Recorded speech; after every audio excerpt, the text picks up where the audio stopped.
Philosophy of mind. Philosophy of mind is a branch of philosophy that studies the nature of the mind, mental events, mental functions, mental properties and consciousness, and their relationship to the physical body, particularly the brain. The mind-body problem, i.e. the relationship of the mind to the body, is commonly seen as one key issue in philosophy of mind. Although there are other issues concerning the nature of the mind that do not involve its relation to the physical body, such as how consciousness is possible and nature of particular mental states. Wow. Dualism, monism are the two major schools of thought that attempt to resolve the mind-body problem. Dualism can be traced back to Plato and the Sankhya and the Yoga schools of Hindu philosophy, but it was most precisely formulated by René Descartes in the 17th century.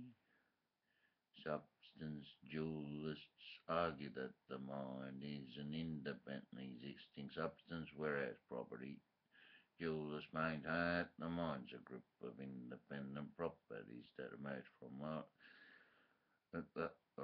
and cannot be reduced to the brain, but that it is not a distinct substance. Monism is the position that mind and body are not ontologically distinct kinds of entities. This view was first advocated in Western philosophy by Parmenides in the 5th century BC. Oh, I thought we stopped using that. Isn't it now AS or whatever? BC, and was later espoused by the 17th century rationalist Baruch Spinoza. Physicalists argued that only the entities postulated by physical theory exist, and that the mind will eventually be explained in terms of these entities as physical theory continues to evolve.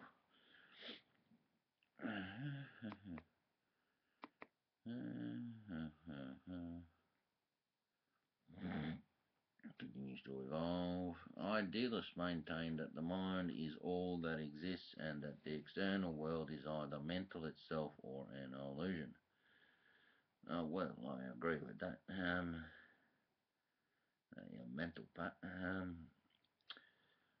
created by the mind. The illusion part's created by the mind. Neutral monists such as Ernst Mach and William James argue that events in the world can be thought of as either mental, psychological, or physical, depending on the network of relationships into which they enter. And dual aspect monists such as Spinoza adhere to the position that there is some other neutral substance, and that both matter and mind are properties of this unknown substance.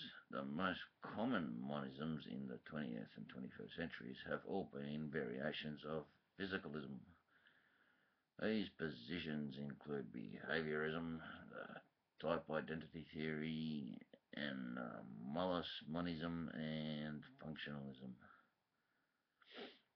Most modern philosophers of mind adopt either a reductive or non-reductive physicalist's position,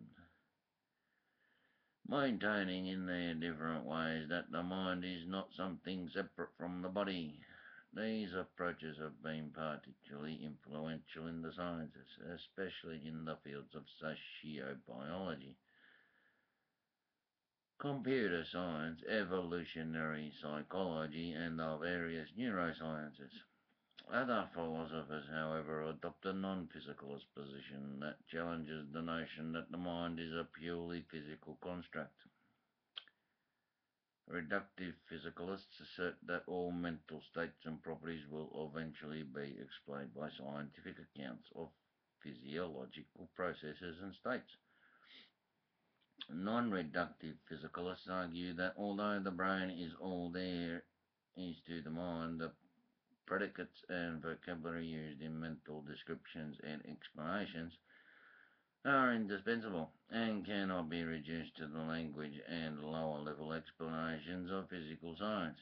Continued neuroscientific progress has helped to clarify some of these issues.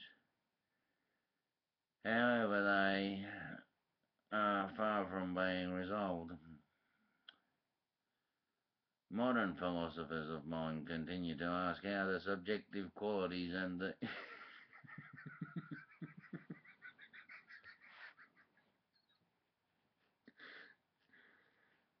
and the intentionality of mental states and properties can be explained in naturalistic terms.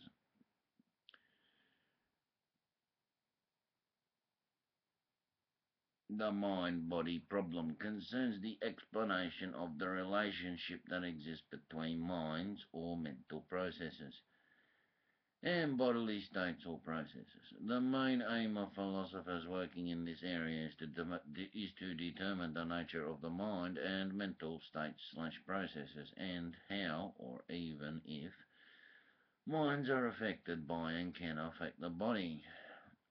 Our perceptual experiences depend on stimuli that arrive at our various sensory organs from the external world, and these stimuli cause changes in our mental states, ultimately causing us to feel a sensation, which may be pleasant or unpleasant.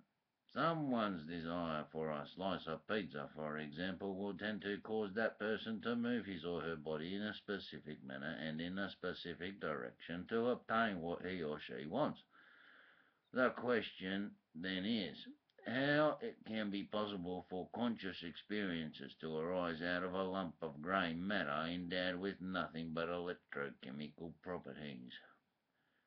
A related problem is how someone's propositional attitudes, e.g. beliefs and desires, cause that individual's neurons to fire and his muscles to contract. These comprise some of the puzzles that have confronted epistemologists and philosophers of mind from at least the time of René Descartes. Dualist solutions to the mind-body problem. Dualism is a set of views about the relationship between mind and matter, or body. It begins with the claim that mental phenomena are in some respects non-physical. One of the earliest known formulations of mind-body dualism was expressed in the Eastern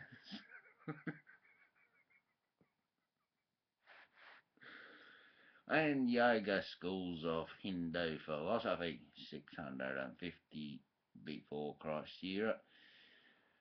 Well, before it was BC, now it's BC.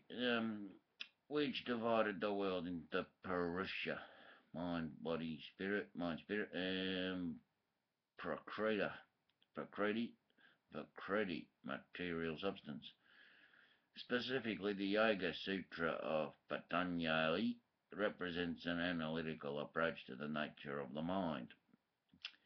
In Western philosophy, the earliest discussions of dualist ideas are in the writings of Plato, who maintained that humans' intelligence, a faculty of the mind or soul, could not be identified with or explained in terms of their physical body.